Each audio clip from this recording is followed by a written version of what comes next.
मैं चुप रहा, हाथ स्टीयरिंग पर थे मगर दिमाग किसी तरह काबू में नहीं था और दिल धड़क रहा था जैसे कोई बहुत बड़ा फैसला लेने वाला हूँ। लेकिन मैं कुछ कर ना सका। दिल ने हाथ रोक लिया। ज़मीर ने एक आखिरी बार चेतावनी दी, तुम किसी की जान लेने जा रहे हो। घर बस कुछ याद आ गया। रात को वह सो गई। मैं छत पर बैठा रहा, बेहद चुप। अंधेरे में एक मक्खी बार बार मेरे पास आती रही, जैसे बार बार याद दिलाने आई हो कि गंदगी कहाँ है। मैं किसी की ज़िंदगी ख़त्म करने वाला था, लेकिन मेरे दिल का जहर अभी भी ज्यों का त्यों मेरे अंदर ऐसे ही था। ये जंग अभी ख़त्म नहीं हुई थी, बस एक दिन के लिए टल गई थी और शायद अगले दिन मैं और ज़्यादा कमज़ोर हो जाऊं। उस रात छत पर देर तक बैठा रहा। अंधेरे में रोशनी की एक भी लकीर नज़र नहीं आ रही थी। नीचे कमरे में आंचल सो रही थी। मेरे दिल में बुरे बुरे ख्याल जाग रहे थे। मैं खुद को रोज़ समझाता रहा, पर दिल जैसे किसी और के बस में था। हर दिन कंगना की मंगनी की खबर, ये चाहत दिल को चुभती थी और मैं उस कांटे से छुटकारा चाहता था। किसी भी कीमत पर 2 दिन तक मैं बिल्कुल चुप रहूं। आंचल ने बात करने की कई बार कोशिश की, लेकिन मैंने बिजली थकान का बहाना बना दिया। वह समझ चुकी थी कि कुछ ठीक नहीं है, मगर उसके पास इतनी हिम्मत नहीं थी कि वह खुलकर पूछती।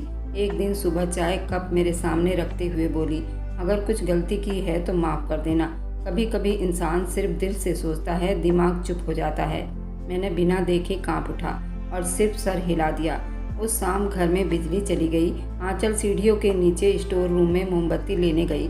मैं ऊपर के कमरे की लाइट देखकर जान गया कि यही मौका है। दिल जोर जोर से धड़कने लगा। मैंने जूते पहने धीरे से नीचे उतर आया। आंचल सीढ़ियों पर वापस चढ़ने लगी थी कि एक हाथ मोमबत्ती पर, दूसरा उसके पेट पर थी। मैंने दिल में कहा, अब या कभी नहीं। एक पल बस हाथ बढ़ाया, धीरे से उसको पीछे से बिना आवाज़ किए धक्का दिया। वापस मुड़कर ऊपर के कमरे में चला गया ताकि लोगों को लगे मैं उसके आसपास था ही नहीं। वह एक चीख के साथ नीचे गिर गई। मोमबत्ती उसके हाथ से छूट गई। सीढ़ियों पर उसके कदमों की गूंज आई। मेरे मम्मी पापा भी अंदर से भागे। क्या हुआ? माँ मुझे आवाज़ दे रही थी। मैं फिर भी ऊपर के कमरे से भागता हुआ नीचे आया। वह जब तक बेहोश हो चुकी थी। उसके सर में भी चोट आई थी, लेकिन उसने अपना दोनों हाथ अपने पेट पर रखा हुआ था। वह अपने बच्चे को बचाना चाहती थी। कुछ ही पलों बाद मम्मी की चीख सुनाई दी, पंकज, आंचल गिर गई है। मैं दौड़ा, जैसे कुछ पता ही ना हो। नीचे देखा, खून, मोमबत्ती का टुकड़ा और आंचल का बेहोश चेहरा। उसे उठाया, गोद में लिया, गाड़ी में रखा, सीधा अस्पताल पहुंचा। अस्पताल में डॉक्टर ने उसे जल्दी इमरजेंसी में भर्ती कर लिया। मैं अस्पताल के बाहर इंतजार करते हुए आंचल की माँ को फ़ोन कर रहा था। मम्मी, वो गिर गई है और उसकी बहुत बुरी हालत है, भगवान से प्रार्थना करो। आंसू निकालना बड़ा मुश्किल था और मैं पहले ही कई बार आईने के सामने रोने की एक्टिंग कर चुका था। आंचल के माँ बाप जल्दी अस्पताल पहुँचे। उनके साथ कंगना भी थी। मेरी नज़र उस पर पड़ी। वह सदमे में थी, कुछ बोलने की हालत में नहीं थी, लेकिन उसकी आंखों में बहुत दुख था और वह बहुत कुछ कहना चाहती थी। क्या हुआ था? उसने मुझसे पूछा। अंधेरा था, सीढ़ियों पर गिर गई। मैं ऊपर था, पता नहीं कैसे हुआ ये सब। डॉक्टर बाहर आए, हालत नाजुक है, हम कोशिश कर रहे हैं। सब परेशान हो गए और मैं अंदर से सिर्फ एक बात सोच रहा था, वो ख़त्म हो जाए और ज़िंदगी मेरे हक में बदल जाए। 2 घंटे के बाद डॉक्टर दोबारा आई। माँ की हालत बहुत ख़राब है, लेकिन बच्चा जिंदा है। हमें माँ को आईसीयू में रखना होगा अगले 24 घंटे तक। मम्मी जी, आप सब लोग मेरी पत्नी के लिए प्रार्थना कीजिए, भगवान उसकी सेहत अच्छी कर दे। कंगना एक तरफ जाकर चुप हो गई।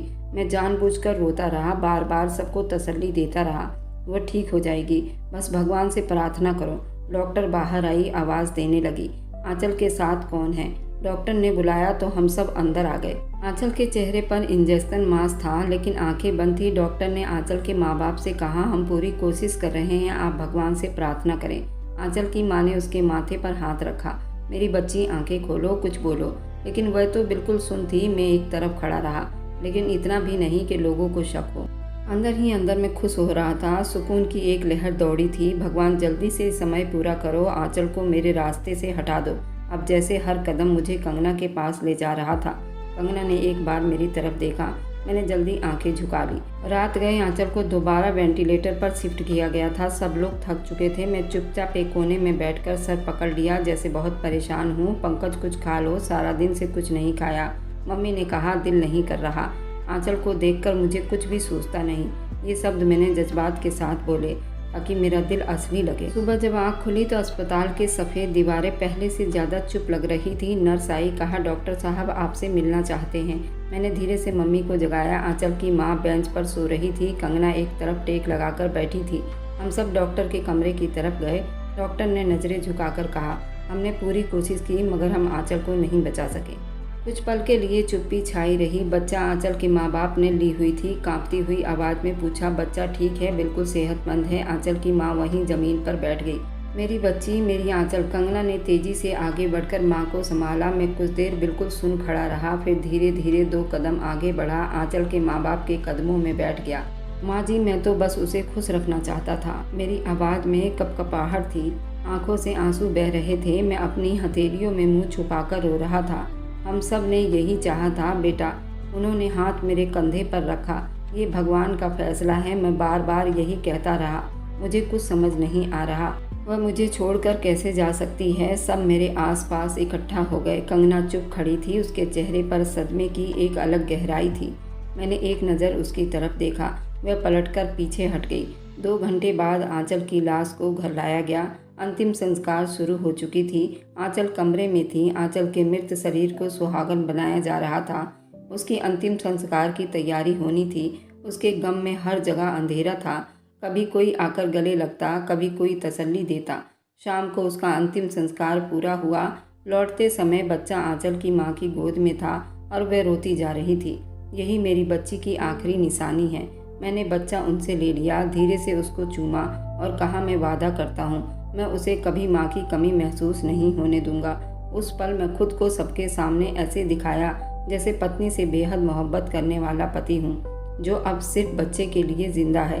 आंचल के अंतिम संस्कार के बाद घर में 2-3 दिन तक चुप्पी रही। तीसरे रात को आंचल के माँ बाप ने मुझसे कहा, बेटा तुम अकेले हो, तुम्हें ऐसे नहीं देख सकती। मम्मी जी, मैं किसी के सहारे के बगैर भी उसे पाल लूँगा। ये मेरे आंचल की आखिरी निशानी है, लेकिन बच्चा माँ का मोहताज होता है। हम चाहते हैं कोई हो जो उसका ख्याल रख सके। मैंने जल्दी कहा, आप कंगना को इस मुसीबत में न डालें। उसके अपने सपने हैं। वो मेरी पत्नी की बहन है। वो मेरे लिए हमेशा बहनों जैसी रहेगी। ये सब कुछ मैं जानबूझकर उस अंदाज में कह रहा था कि उनको मेरे ऊपर कोई शक न हो। अगले दिन कंगना चुपचाप मेरे कमरे में आई। हाथ में आंचल का एक पुराना कपड़ा था। ये उसका दुपट्टा था, आखिरी बार उसने पहना था। माँ ने कहा था तुम्हें दे दूँ। मैंने वह कपड़ा हाथ में ले लिया, आंखें बंद की और गहरी सांस ली। मैं कुछ नहीं भूला, सब याद है। वो पलटने लगी तो मैंने कहा, कंगना तुम्हें कभी ये महसूस हुआ कि मैं गलत हूँ? उसने जल्दी मेरी तरफ देखा, आंखों में तेजी आई। नहीं, कभी नहीं। फिर वह तेजी से बाहर चली गई। मैं आईने के सामने खड़े होकर खुद को देखा। हल्की सी मुस्कुराहट उभरी, जैसे मंजिल अब और ज़्यादा दूर नहीं। मैंने लोगों के दिल जीत लिए थे। अब अगला कदम सिर्फ वक्त था। तीसरे दिन सुबह का वक्त था। मैं आंगन में बैठा था। गोद में आंचल का बच्चा था जो अभी इस दुनिया से बेखबर सो रहा था। मैं उसे सीने से लगाकर बार बार यही सोच रहा था कि लोग कितनी जल्दी आंसुओं पर यकीन कर लेते हैं। सिर्फ आंसू, कुछ पल और कुछ शब्द। वही इंसान जो असल मुजरिम होता है सबसे मासूम नजर आने लगता है। आंचल की माँ पास बैठी थी। उनकी नज़रें बच्चे पर थी, लेकिन शब्द मेरे लिए था। पंकज, तुमने जिस हिम्मत से ये वक्त काटा है, मैं हैरान हूँ। भगवान तुम्हें इस बच्चे के लिए सही सलामत रखे। मैंने धीरे से कहा, मम्मी जी, मैं कुछ नहीं हूँ। असल ताकत और हिम्मत तो आंचल थी। वह होती तो आवाज़ रुक गई। सर झुकाकर आंखें पोंछता हुआ रो पड़ा। आंचल के माँ बाप धीरे कदमों से मेरे पास आए। हमने बहुत सोचा पंकज, इस बच्चे को माँ की बहुत ज़रूरत है। हम तुम्हें अकेला नहीं छोड़ सकते। मैंने जल्दी नाम में सिर हिलाया। माँ जी, प्लीज़ ऐसी बातें ना करें। मेरे लिए अब आंचल की जगह कोई नहीं ले सकता। ये बच्चा माँ के बगैर कैसे पलेगा? तुम्हारी जवानी, तुम्हारी ज़िंदगी का क्या होगा? हम नहीं चाहते कि तुम्हारी सारी उम्र अकेले बीत जाए। मैंने अपनी नज़र ऊपर नहीं उठाई और वे दोनों मेरी तरफ देख रहे थे, जैसे कुछ कहना चाहते हों मगर कहने से रुक रहे हों। हम चाहते हैं, अगर तुम अच्छा समझो तो। कंगना। नहीं, मैंने जल्दी कहा। आवाज़ में थोड़ा जोर आया। मम्मी जी, कंगना मेरी पत्नी की बहन है। वह बच्ची है। मैं उसे कैसे अपनी आंचल की जगह दे सकता हूँ? माँ जी ने मेरे हाथ पर हाथ रखा। वह बच्ची नहीं रही पंकज, वह समझदार है। समस्याओं ने उसे वक्त से पहले बड़ा कर दिया है और वह इस बच्चे की मौसी भी है। उसे माँ से बढ़कर चाहेगी। आंचल के पिता ने कहा। हमने बहुत गौर किया, ये रिश्ता सबके लिए ठीक रहेगा। मैं चुप हो गया। कुछ पलों की चुप्पी के बाद बोला, अगर कंगना की मर्जी हो तब भी नहीं चाहूँगा कि उसकी ज़िंदगी का रास्ता मेरे बच्चे के लिए बदले। वह तो आगे पढ़ना चाहती है, नौकरी करना चाहती है, वह सब बात की बात है। सिर्फ तुम्हारे और बच्चे के बारे में सोच रहे हैं। मैंने अपने बच्चे को थाम कर उन दोनों की तरफ देखा। मुझे वक्त दो, मैं कुछ नहीं कह सकता। उस रात मैंने एक बार फिर कंगना को चुपचाप अंधेरे में बैठे देखा। उसके हाथ में आंचल की डायरी थी, शायद कुछ पढ़ रही थी। मैं पास गया तो उसने जल्दी से वह डायरी बंद कर दी। काफ़ी दिन हो गए तुमसे बात नहीं हुई, उसने कहा। क्या बात करने को बचा है? सब कुछ बदल गया है। तुम बदले नहीं, तुम सिर्फ बेनकाब हुए हो। उसका शब्द नरम था लेकिन शब्द गहरे थे। मैंने नजरें झुकाई। मम्मी पापा तुम्हारे रिश्ते की बात कर रहे थे, पता है, और तुम मना कर रहे हो क्योंकि मैं सच में नहीं चाहता कि तुम अपनी ज़िंदगी मेरे बच्चे के लिए कुर्बान करो। तुम चाहो या ना चाहो, मुझे परवाह नहीं। मैं सिर्फ ये देख रही हूँ कि कब तक झूठ बोलना बंद करोगे। मैंने क्या झूठ बोला है? यही कि तुम मना कर रहे हो, तुम्हारे दिल की इच्छा कुछ और है। मैं चुप रहा। वह पलट कर चली गई और मैं सोचता रहा। अब सच और झूठ में फ़र्क कोई नहीं रहा। सब कुछ एक दिखावे का हिस्सा बन चुका है। अगले दिन मेरे ससुर जाते वक्त फिर वही बात दोहरा गए। हम कंगना की मर्जी भी पूछ लेंगे, मगर तुम उससे बात करो, उसके दिल की हालात समझो। मैं चाहूँगा कि इस बारे में वह खुद फैसला करे। कोई दबाव नहीं डालना चाहता उस पर। मैंने घर वापस आकर बच्चे को गोद में लिया। दरवाज़ा हल्का सा खोला। कंगना अंदर आई। हाथ में दूध की बोतल थी। बच्चे के लिए लाई हो? मैंने धीरे से कहा, ये तुम्हारी बहन की आखिरी निशानी है, इसलिए उसे संभाल रही हो। बौखलाकर वापस पलटी। जाते हुए एक पल को रुकी। सबके सामने जो तुम चालाकी कर रहे हो ना, वह तुम्हें कामयाबी लगती है, पर जो अंदर से जानते हैं उनके सामने खाली हो। पंकज बिल्कुल चुप रहा। वह जा चुकी थी, मगर उसकी बातें दरवाजे पर जैसे नक्श छप चुकी थी। अब 2 महीने बीत चुके थे। आंचल के जाने के बाद सब चुप हो चुके थे। शोक का रंग अभी तक दीवारों पर बाकी था, लेकिन अब बातें बदलने लगी थी। मेरे ससुर जी हर बार मिलने आते, बच्चे को गोद में उठाते और कहकर जाते, हम सोच रहे हैं तुम्हें अकेला नहीं रहने देना चाहिए। मम्मी बात घुमाकर कहती, कंगना तो वैसे भी बच्चे से बहुत प्यार करती है, तुम दोनों की समझ बूझ है। मैं हर बारी वे सब दोहराता, अभी वक्त चाहिए, लेकिन वक्त में खुद खींच रहा था कि सच्चाई ज़्यादा सच्ची लगे। सबको ऐसा महसूस हो जैसे ये फैसला खुद कंगना का लगे और मैं उसे मजबूर ना करूं। फिर एक दिन ससुर जी ने कहा, हमने शादी की डेट रख दी है, अगली इतवार को। मैंने सर झुकाया, जैसा आप अच्छा समझे। दिल के अंदर जैसे कोई जीत का जश्न मना रहा था। मेरी नज़रें जिन राहों पर थी, अब वह दरवाजे मेरे लिए खुलने वाले थे। बचपन की जिद, जवानी की इच्छाएं, सब एक रस्मी आइडियो से पूरी होने जा रही थी। शादी वाले दिन सब कुछ सादा सा था। घर के आंगन में कुछ मेहमान, करीबी रिश्तेदार। शादी के टाइम थे। बच्चा मेरी गोद में था। मैं साफ सुथरे कपड़ों में चुपचाप बैठा था, लेकिन दिल की धड़कनें तेज थी। कंगना कमरे से निकली तो सबकी निगाहें उस पर थी। उसने ना कोई दुल्हन का कपड़ा पहना था, ना हाथों में मेहंदी थी, बाल यूं ही खुले थे। आंखों में एक अजीब ठहराव, ना शर्म, ना खुशी, ना अफसोस, बस एक चुप्पी, जैसे अंदर कुछ बोल रहा हो। चुप्पी से शादी हो गई और मैंने उसके साथ शादी के कुछ रस्में पूरे किए। कमरे में बैठे बड़े बूढ़ों के आशीर्वाद लिए। मैंने सबके सामने सर झुकाकर हाथ जोड़ लिए। भगवान का धन्यवाद किया, मेरी जिंदगी अब सुकून में आ जाएगी। हर किसी ने कंगना की तरफ देखा, बस वह नजरें झुकाए बैठी रही। रात को रस्में भी पूरी हुई, पर वह सब रस्में थी। जतिन के परिवार वाले नहीं आए थे, वे नाराज थे, फोन पर गुस्से से दहाड़ रहे थे। कंगना ने उस शादी के लिए घर वालों को रुला दिया। कंगना ने कोई खास रुकावट नहीं डाली। मेरे मम्मी पापा ने उसे गले लगाया, बेटी अब तुम हमारे घर की बहू हो, अब तुम्हारे ऊपर ये बच्चे की जिम्मेदारी है। ये सुनकर मैं चुप रहा। मैंने बनावटी मुंह बना लिया, जैसे सब कुछ अपनी जगह पर आ रहा हो। वह कमरा जो पहले आंचल का था, अब कंगना का बन चुका था। वही बच्चे के साथ रहती थी। मैं अभी अलग कमरे में था। सबको यही लगे कि मैं कंगना को वक्त दे रहा हूँ, लेकिन मैं जानता था अब ज़्यादा देर नहीं लगेगी। एक रात बच्चा रो रहा था। मैं दरवाजे के पास गया। कंगना दूध की बोतल हाथ में लेकर बैठी थी, बच्चे को चुप करवा रही थी। कुछ चाहिए हो तो मुझे आवाज़ दिया करो, मैंने नरमी से कहा। आपसे जो चाहिए था वह तो पहले ही ले चुकी हूँ। मैंने चौंक कर उसकी तरफ देखा। उसका सब तीर जैसा था। आंखें नीचे थी, लेकिन शब्दों में बहुत वजन था। क्या मतलब? कुछ नहीं, आप आराम करो। मैं वापस अपने कमरे में आ गया, लेकिन ये शब्द मेरे कानों में गूंजता रहा। अगले दिन मैंने मम्मी से कहा, मैं चाहता हूँ कि अब हमारा कमरा एक कर दिया जाए। हम दोनों ने शादी की है। मम्मी ने सर हिलाया। बात करो उससे, तुम दोनों को अब जिंदगी साथ बितानी है। शाम को जब कंगना बच्चे को सुला रही थी, मैं कमरे में दाखिल हुआ। आज हम एक साथ बैठकर थोड़ा वक्त बिता लेते हैं। वह मुस्कुराई जरूर। आप बैठिए, मैं अभी आती हूँ। वह ड्रेसिंग के सामने खड़ी हुई। मैं बिस्तर पर बैठ गया। कुछ पल बाद वह मुड़ी और बोली, आपके लिए एक गिफ्ट रखा है अलमारी में, देख लोगे तो अच्छा होगा। मैंने उठकर अलमारी का दरवाज़ा खोला। एक गिफ्ट बॉक्स रखा था। मैंने मुस्कुराकर उसे उठाया। पहली बार तुमने मेरे लिए कुछ लाया। पहली बार नहीं, आखिरी बार भी। मैंने डब्बा खोला। अंदर एक डायरी रखी थी। पहले पन्ने पर आंचल लिखा था। ये क्या है? वह सब आंचल ने तुम्हारे साथ रहकर झेला, वह सब जो वो कह ना सकी, वह डायरी में लिख दिया है। पढ़ लो, शायद कुछ याद आ जाए। मैंने पहला पन्ना खोला तो जैसे मेरी दुनिया ही उलट गई। आंचल की लिखावट में जानता था। पंकज, तुम कंगना को चाहते हो, मैं जानती हूँ। तुम मुझे मार देना चाहते हो, मैंने ये सब सुना है जो तुमने अपने दोस्त से कहा था। मेरे हाथ कांपने लगे, आंखें बिल्कुल चोर और पथरीली हो गई। मैंने सर उठाया। कंगना अब मेरे सामने खड़ी थी। हाथ में फ़ोन था, रिकॉर्डिंग, डायरी व सीसीटीवी फुटेज, सब कुछ है मेरे पास। अब तुम जो सोचते थे सब मेरे काबू में है। मैं सुन चुका था, दिल दिमाग सब बंद हो चुका था। वह धीरे से बोली, मैंने तुम्हें माफ़ नहीं किया। मैंने तुमसे शादी इसलिए की तुम्हारी असलियत सबके सामने ला सकूं।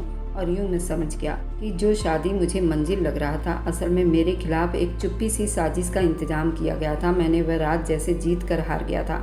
अगले दिन मैंने माहौल को मामूली पर लाने की कोशिश की। नाश्ते की मेज पर बैठा कंगना से कहा, रात को जो कुछ हुआ मैं कुछ नहीं समझ पाया।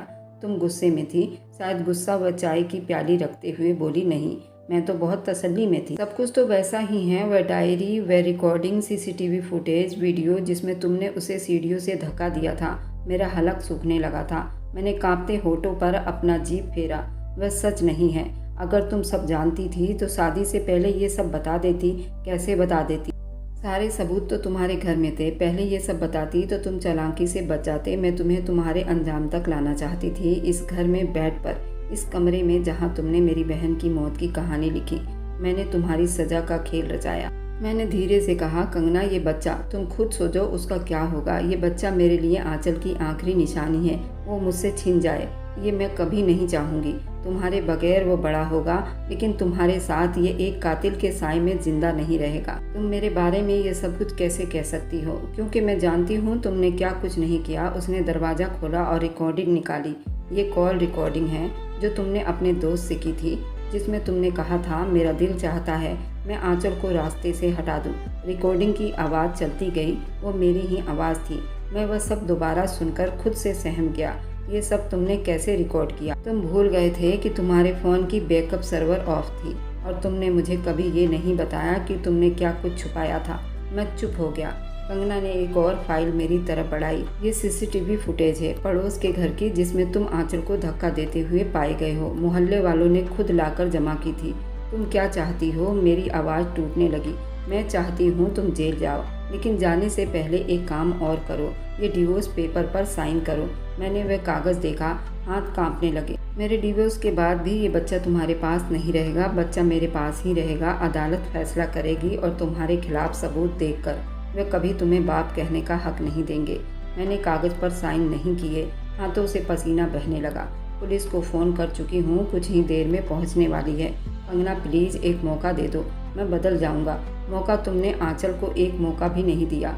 वह माँ बनने वाली थी, तुमने उसकी दुनिया छीन ली। अब तुम्हें भी वही मिलेगा जो तुमने दिया। दरवाजे पर किसी की आने की आहट हुई। कंगना ने चुपके से दरवाज़ा खोला। पुलिस अंदर आई। मुझसे पूछताछ की गई, हथकड़ी पहना दी गई। मेरी माँ तो वहीं बेहोश हो गई। पापा सुन खड़े रह गए। उनके इकलौते बेटे ने क्या कांड कर दिया था और उनको कानों कान खबर ना हुई। और कंगना की शादी भी एक साजिश थी मुझे बेनकाब करने के लिए। तो उसके माँ बाप ने कंगना को उस आग में दोबारा झोंकने का फैसला किया, मुझे बेनकाब करने का। कंगना ने ये बात अपने मंगेतर को भी बताई थी। वह भी राजी हो गया था मुझे बेनकाब करने के लिए। बस मेरे माँ बाप, मैं ही अनजान थे। तुम्हें आंचल की मौत के केस में गिरफ्तार किया जा रहा है। तुम्हारे खिलाफ सबूत मौजूद है। मैंने आखिरी बार कंगना की तरफ देखा। तुमने मुझे बर्बाद कर दिया। वह बोली, नहीं, तुमने खुद को बर्बाद किया है। मैं तो सिर्फ हकीकत दुनिया को दिखा रही हूँ। मुझे ले जाया गया। मेरी गली में लोग खड़े दिख रहे थे जिन्होंने 2 महीना पहले मेरी तारीफ की थी। अब वही नज़रें नफरत से देख रही थी। मेरे पापा ने रोते हुए पूछा, क्या हो गया बेटा? ये सब झूठ है ना? मैंने कुछ ना कहा, बस सर झुकाकर चला गया। माँ को भी एम्बुलेंस में अस्पताल ले जाया गया था, क्योंकि अब मेरे पास कोई झूठ बाकी नहीं था। अब मेरा घिनौना खेल जो सबके सामने खुल चुका था, जेल का फाटक बंद हुआ तो जैसे पूरी दुनिया मेरे पीछे चुप हो गई थी। एक वक्त था जब सब मुझे एक अच्छा पति, एक अच्छा बाप और एक अच्छा इंसान समझते थे। आज सब मेरे चेहरे से घिन कर रहे थे। मैं एक कातिल था, एक मुजरिम था, एक धोखेबाज था। पहले दिन जेल की दीवारों को बार बार घूरता रहा। एक पुलिस वाले ने पानी का गिलास लाकर सामने रखा। पहली बार आया है लगता है, वक्त लगेगा आदत डालने में। मैंने गिलास को हाथ लगाए बगैर कहा, वक्त तो बहुत कुछ लग गया है, अब शायद देने का वक्त है। 2 दिन बाद कंगना जेल में मजिस्ट्रेट के सामने पेश हुई। वह चुप से आई, जज के सामने डिवोर्स की अपील रखी और बगैर शब्द बोले कागज पर साइन करवाए। मेरी नज़रें उस पर जमी रही, लेकिन उसने एक बार भी मेरी तरफ नहीं देखा। अदालत में मेरा मुकदमा हर तारीख पर आगे बढ़ता गया। वकील ने सफाई दी। उसने कहा मैंने उसे मारा नहीं, ये एक हादसा था। अदालत ने वह वीडियो चलाई और रिकॉर्डिंग सुनाई और डायरी पढ़कर सुनाई, जिसमें आंचल ने अपनी मौत का खुद अपने मुंह से बयां किया था। जज ने फैसला सुनाया, पंकज को उम्र कैद की सज़ा दी जाती है। मैं चुप रहा, मुझे किसी फैसले की ज़रूरत नहीं थी। असल सज़ा तो मेरे अंदर बैठा ज़मीर दे रहा था, जो हर पल आंचल की चीख सुनता, उसके बेबस आंखें याद करता। जेल के कमरे में दिन रात बीत रहा था, बस वक्त गुजर रहा, जैसे कोई घड़ी बार बार उल्टी चल रही हो। खाने का स्वाद बिल्कुल मिट्टी जैसा था, नींद जैसे कर से मिल रही हो। रात को अक्सर नींद के बीच चौंक कर उठ जाता, पसीने में भीगना, सामने आंचल का चेहरा घूमना, ये सब मुझे पागल बना रहा था। उसका खून में लथपथ शरीर, आंखों में सवाल, पंकज मैंने तुमसे सिर्फ मोहब्बत की थी। मैं दीवार से टेक लगाकर बैठ जाता, हाथों से सर पकड़ लेता, दिल ही दिल में चीखता, काश तुम मुझे छोड़कर ना जाती, तुम जिंदा रहती। एक दिन कंगना फिर जेल में आई। इस बार बच्चे के साथ आई थी। बच्चा बड़ा हो रहा था, आंचल की आंखें लेकर आया था। ये तुमसे आखिरी बार मिलने आया है, फिर कभी नहीं आएगा। मैंने धीरे से बच्चे की तरफ हाथ बढ़ाया, वो पीछे हट गया। वह तुम्हें नहीं जानता और जानने की ज़रूरत भी नहीं। तुमने जो चेहरा दिखाया उसके लिए काफ़ी है। कंगना, क्या तुम मुझे कभी माफ़ नहीं कर सकोगी? नहीं, मैं तुम्हें माफ़ नहीं करूँगी, नहीं तो आंचल का खून माफ़ हो जाएगा। वह जो हर रात सपने में आकर मुझसे सवाल करती है, उसका जवाब कैसे दूंगी? मुझे कंगना की बात सुनकर ऐसा लगा अब मौत ही मेरा छुटकारा है। नहीं पंकज, तुम्हें इतनी जल्दी छुटकारा नहीं मिल सकती, तुम्हें तड़पना है, यही सज़ा तुम्हारी है। वह चली गई। बच्चा उसकी उंगली पकड़े हुए पीछे मुड़े बगैर चला गया। मैं उसे और बच्चे को जाता हुआ देखता रहा। वह मंजर मुझे आज तक याद है, शायद मरते दम तक याद रहेगा। ऐसे ही दिन और फिर महीने, अब सालों बीत गए, केस अभी तक चल रहा है और शायद उम्र तक चलती रहेगी। मुझे उम्र कैद हुई थी। मेरी माँ मुझसे जेल में कभी मिलने नहीं आई। पापा कभी कभार आते थे। उन्होंने बताया कंगना और जतिन ने शादी कर ली है और कंगना, तुम्हारा बच्चा और जतिन सब विदेश चले गए हैं और कंगना के माता पिता भी उनके साथ ही हैं। मेरे माँ बाप बिल्कुल अकेले, जो हर रोज़ तड़पते थे। इधर जेल में मैं तड़पता था। मेरे बुरे कर्मों की सज़ा मेरे माँ बाप भी भुगत रहे थे। मेरे माँ बाप ने तो आज तक किसी का बुरा नहीं चाहा था। उन्होंने इतनी अच्छी परवरिश की थी। मेरे अंदर जो शैतान था, भला उसे कैसे निपटते? मेरे चेहरे की लकीरें गहरी हो चुकी थी, बाल सफ़ेद हो चुके थे। कुछ कैदी मुझसे पूछते, तुम्हारी सज़ा क्या है? मैं जवाब देता, सज़ा बस मोहब्बत है। इससे मोहब्बत की, उसी को मार डाला, वही मेरी सज़ा बन गई। कभी कभी मैं खुद से बात करता, अगर मैं वापस जाऊंगा तो क्या करूंगा? जवाब खुद देता, शायद कुछ ना बदलता, क्योंकि अंदर की गंदगी तो वही रहती। अक्सर मौत के लिए प्रार्थना करता, भगवान से रो रो कर मुझे इस धरती से उठा ले। मैं अब कुछ नहीं चाहता, लेकिन मौत भी शायद मुझसे नफरत करती थी। एक रात बुखार चढ़ गया, नर्स ने आकर दवाई दी। मैंने आंखें बंद की, नींद आई तो आंचल सपने में आई। बाल बिखरे, चेहरे पर सुकून, आंखों में वही सवाल, अब पछता रहे हो? मैंने कहा, हर पल, तो बस जीते रहो पंकज, क्योंकि मौत बहुत मेहरबान है, तुम उसी लायक हो। आँख खुली तो फिर वही दीवार, वही सलाखें, वही तन्हाई। मैं समझ गया मेरी सज़ा मौत नहीं, जिंदगी है। और ये जिंदगी अब लंबी होगी, ख़त्म नहीं होगी। जो आदमी लालची हो, खुदगर्ज हो, उसको भगवान भी ऊपर नहीं बुलाता, उसे धरती पर ही रखकर उसकी कर्मों की सज़ा देता है। आखिरकार तन्हाई, शर्मिंदगी, पछतावे की सज़ा। पता है, सच और इंसाफ कभी न कभी सामने आते हैं, चाहे वो पर्दा कितना भी गहरा क्यों ना हो। और मेरी वीडियो आप लोग जहाँ कहीं से भी देखते हैं, कमेंट में अपने शहर और राज्य का नाम ज़रूर बताइए। मुझे आप लोगों के कमेंट पढ़ने में बहुत आनंद आता है और उन सभी का मैं बहुत बहुत धन्यवाद करना चाहती हूँ, जो लोग मेरी वीडियो को देखते हैं, लाइक करते हैं और शेयर करते हैं। अगर आपको आज की कहानी पसंद आई है तो वीडियो को ज़रूर लाइक कीजिएगा और अपने दोस्तों के साथ शेयर भी कीजिएगा। और हाँ, अगर आपने अभी तक हमारे चैनल को सब्सक्राइब नहीं किया है तो ज़रूर सब्सक्राइब कर लें। मिलते हैं हम अपनी कल की एक और नई दिलचस्प कहानी के साथ। मुझ पर सदा अपना प्यार और स्नेह बनाए रखें। सभी को मेरा प्यार भरा नमस्कार दोस्तों। खुश रहें, स्वस्थ रहें, मस्त रहें।